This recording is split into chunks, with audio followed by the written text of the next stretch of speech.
नमस्कार दर्शक बंधु आज आर गोटे नुआ फ्रेश और दमदार वीडियो के आपन को बहुत बहुत स्वागत। इथर बजट रे महिला मानकर सशक्तिकरण उपरे विशेष ध्यान देछन सरकार। सेतिले मूल करवार के जोछन सुभद्रा प्लस योजना।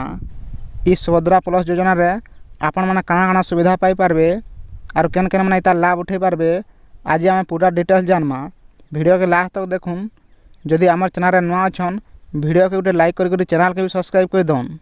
मुख्यमंत्री मोहन चरण माझी विधानसभा इथर बजेट उपस्थापन करिछन, जार द्वारा 16टा नुआ योजनार संगे संगे केतेटा योजनार अटकल के बढ़ाइछन राज्य सरकार। इतार भितर सुभद्रा प्लस योजना मध्य कार्यकारी हेबा बोली सूचना देइछन।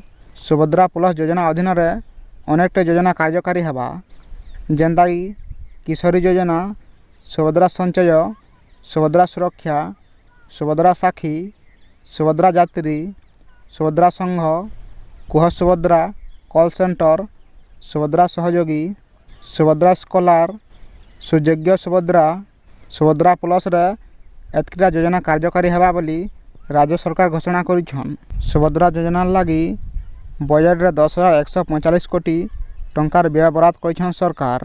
तार पर महिला मानकर निरापत्ता और सुरक्षा लगी सुभद्रा सुरक्षा योजना मूल करबे सरकार।